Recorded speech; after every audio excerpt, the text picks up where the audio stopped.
No, he's on assignment working. Okay. Yeah, so I just want to be clear about that. We're going to keep that under wraps. We're going to keep that. No, I think he's talking about it on social media. Okay, he's actually in New York. Okay. And kind of looking at the Chinese culture here in Indiana. Because we are getting ready. Yeah, that's right, for the Beijing Olympics. I can't believe we're already talking about We just got done with the know. Summer Olympics, and we're already talking about the Beijing Olympics. They're going to be in February. And the travel there is, you know, with COVID and the pandemic, it's just an uncertain thing. So, you know, we do all these shows around the Olympics, and we thought, you know, maybe what we can do is kind of show some of the culture of what's going on in our country, you know. And we don't necessarily need a passport to tell those good stories. That's right. You know, so boy, it's hot. Hello.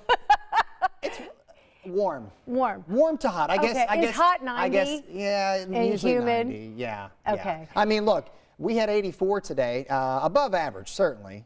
Did have a couple of 90s in some locations, but thankfully it wasn't terribly humid, so that when the sun goes down, we can cool these numbers down. So and a breeze. And a breeze too. So we're going to be doing this almost every day this week, almost every day. There is going to be a little break in the action, but that's the story right there. And if you like what you see on that map, I think you'll probably like what you're going to see tomorrow afternoon too. All right. Well, we didn't like what we saw at the Colts game yesterday. We're now 0-3. So we're talking about the Pacers starting they're starting camp tomorrow, getting ready to have their first preseason game next week, and they got a new name. Yes, I was just getting comfortable with the last Do name. you remember what it is? Okay, so we know it's the Field House. It begins with a G. Gainbridge. That's right. So let's kind of do a little. Gainbridge. See, I got to keep doing that. Gainbridge.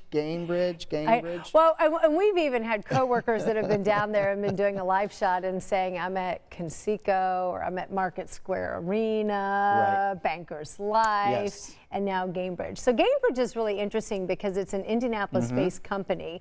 We saw that they were sponsors of the Indianapolis 500 a couple of years ago. What a great 24 hours it is for Dan Towers, who is the head of that company. He sponsors Brian Herta, won the race, IndyCar race, hops on a plane, comes back here to Indianapolis and says, you know what? The Field House, that's going to be the new name, the new home for our company. And getting ready, too, for, I mean, the equivalent of a Super Bowl when you're hosting an NBA All-Star game, which we will have here in 2024. That's right, and we were supposed to have it much sooner, but then we kind of we lost it. Then there's the Field House of the Future. They were working on, you know, renovating the building, getting everything ready. Then you know, we kind of take a couple years delay, but it seems like everything will be ready down there by all 2024. tucked away, squared away. So we got the name. So I don't know about you. It will always be the Hoosier Dome to me. And then the RCA Dome? It's always going to be the Hoosier Dome. And everyone, I was at Chris Stapleton's show on Saturday. Everyone's like, it's still Deer Creek. It's still Deer Creek, you know. That's right. Ruoff Morris. And before that, Klipsch. Yeah. Yes. So we got a lot of names. But you know, it's Victory amazing. Field is still Victory Field. but if you think about, though, really the power of these sponsorships, well, because that's what it's about. With Ruoff, I had never even heard of Ruoff Mortgage, and it was uncomfortable to say at first. It was like, now how, you know, RUOFF, and now it just comes. It does. It's vernacular like Kleenex. Tongue in cheek, I am kidding quite a bit, but. You're right, though. I mean, because it seemed to be, you know, when the Hoosier Dome, you know, RCA got the naming rights, that's kind of when everything started, you know? Right. And so we've got a new one now. There will be a quiz here in a few weeks. Yes. Do we have any feedback from viewers here who, you know, any thoughts about the new name yet for the Field House? You could always call it the Field House, I guess. You can call it the Pacers. Joyce checking in, says nice breeze. Let's see here. Glenn. Saying good evening, checking in. Let's see who else we have here. Joyce and Versailles and Wes, we love to see you, brother. Checking in. So, and Glenn says, new name, Gainbridge. New name is Gainbridge. And we have a new coach, Rick Carlisle. That's right. New, but but returning Kinda putting the his retreads, second yes. tour here. Yeah. I mean, he is a proven coach, right? I mean, there's absolutely now is he going to have all the pieces that he needs? I mean, that's going to be interesting to see. Well, I mean, look, part of it is managing players, egos.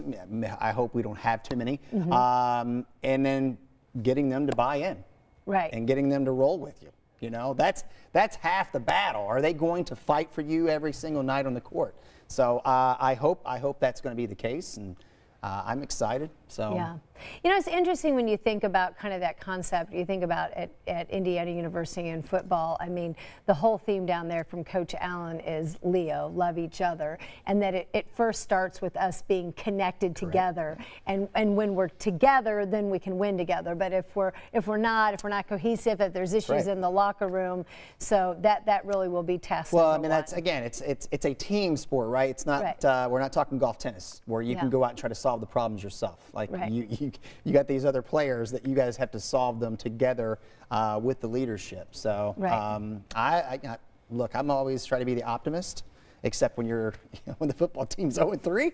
And Ms. Taylor says, let me quote her correct. She was telling us yesterday there's only been like 6 teams since like the mid 80s that started 0-3 made the playoffs. So so not up to a great start. Probabilities are low, but you got now you have 14 games since it's a 17-game schedule to see if you can get the ship right, and we'll see. So they're going to be back on the road, going down to Miami. Kickoff is this Sunday at 1 o'clock against the Dolphins. So we'll see about that. The team's going to take Tuesdays off like they usually do a community service project and then get back at it. I want to talk a little bit about Ovarian Cancer Awareness Month. I went to Marion last week, Grant County, right outside of Gas City, and talked to 2 ladies. I want to say 2 young ladies. 2 ladies that are 60 years old. They're identical twins, and they're so close. Their names are Lisa and Teresa. Oh my goodness. And they've done everything together, and now unfortunately they're also fighting through cancer together. Let's take a little look at the story. Meet Lisa and Teresa. They're inseparable, identical twins. I'm Teresa, and I was born here in Marion.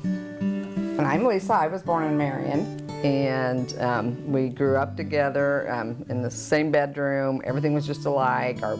Everything was alike. Our clothes, our beds, you name it. And as adults, they still look like a team, head to toe, wherever they go. Our parents dressed us alike our whole life.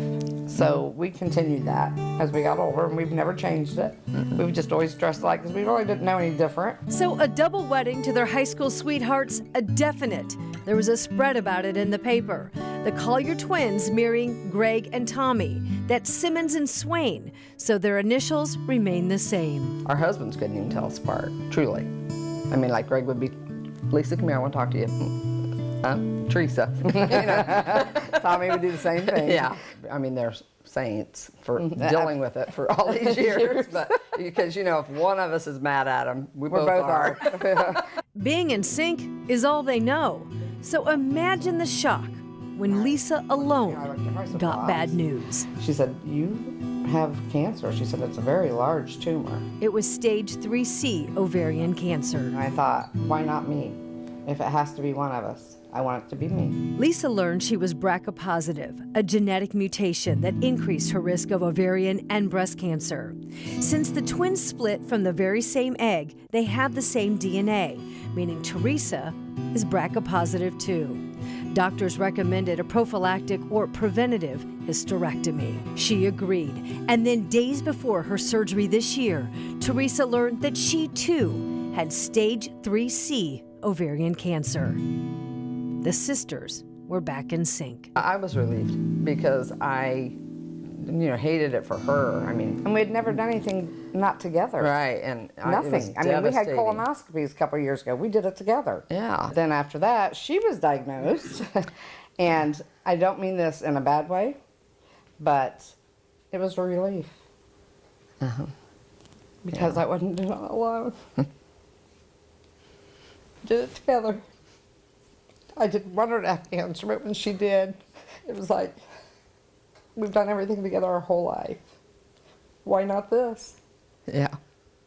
And we did. They go to the same doctor. I just appreciated the fact that she knew what would be happening to me. I mean, she walked me through every step as it came along. You know, you're going to feel this, you're going to do this.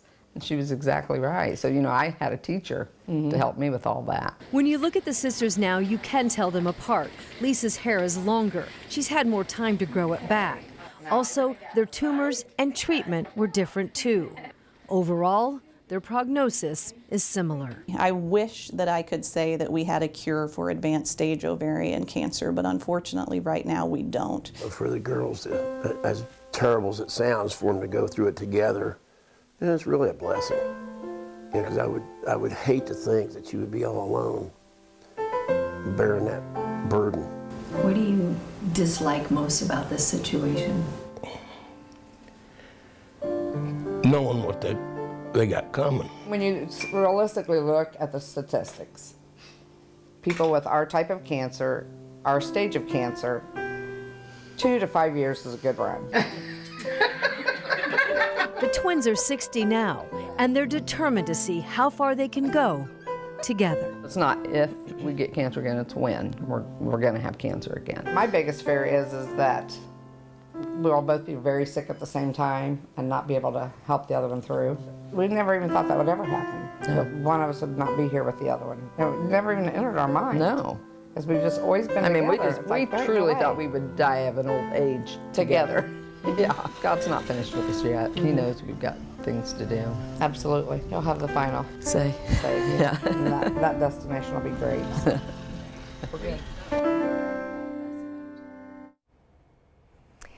This is what the sisters want you to know about ovarian cancer, that the symptoms for it are subtle, and that's why so often it's found later at a later stage and why the prognosis is more poor. It can be bloating, abdominal or pelvic pain, feeling like when you're eating that you get full really quickly, perhaps urgency when urinating, perhaps your period or your menstrual cycle has changed, or maybe you've had some weight changes.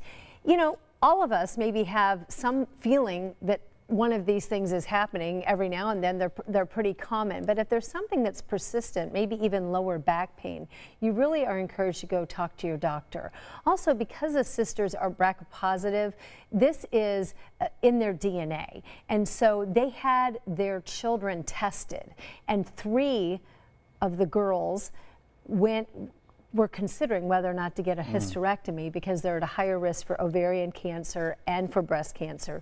So 2 of them went ahead and had what they call a prophylactic hysterectomy this year in their 30s, because they just say, you know, the odds are pretty good that this is something that we could have to face, and we don't want to do that. We want to be here to raise our children. So I really enjoyed talking to them, and I also was just so amazed that what they fear the most is not the cancer.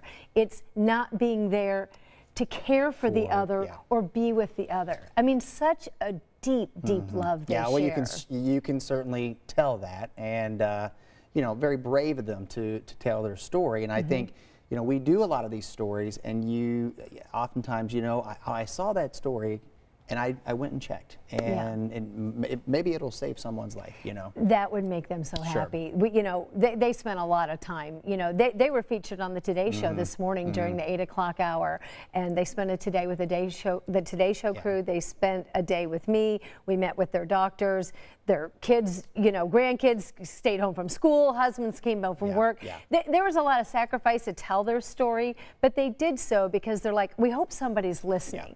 And, you know, I had a little bit of bloating, but I really didn't think that much about it. I went in and I had a massive tumor, you know, and so again, and just one more thing. I think there's confusion among women when we go in and get our pap smear, and I know this is not in your wheelhouse. This is the night when Angela would probably be better to be here, but it's an important conversation to have. That does not detect ovarian cancer. That's something that's through a pelvic exam or through some imaging. And so it's really important if you think, oh, I'm going in, I'm staying regular with my pap smear. That's not what this is about. This is about, you know, your ovaries. And so I know there's confusion about that. Well, like I said, I hope getting the message out will maybe call someone to act. Right, And right. that's the ultimate goal here. Yeah, absolutely. Okay, so we're looking ahead to tomorrow. Tomorrow is Tuesday, same as today. Can we Yeah. can we rinse and repeat? That's exactly what we're going to be doing here. It is going to be a warm day, about 10 degrees above average, and we won't be done with the warmth. We'll have some more. Pretty quiet weather pattern overall, but there will be some subtle changes later in the week that we'll share coming up at 11. Can't give her all the details away, but yeah, we'll share that coming up tonight at 11 o'clock. Well, I love to see all those little sun in the graphics there, Sean. Yeah, and like I said, it's not too humid. That's the good thing. Some folks are still wanting a little bit of warm action, so we'll try to we'll have some of that. We'll have a couple of crisp mornings too in the 7-day as well. Yeah, that's great if you want to get out and do some yard work Yeah. or get your exercise in the morning before it heats up later in the day. Well, we're going to call it a wrap for now. It's about 10:16 on this Monday night. Thanks so much for joining us. We've got much more coverage coming up on 13 News tonight at 11. And for Sean Ash, I'm Anne Marie Tiernan.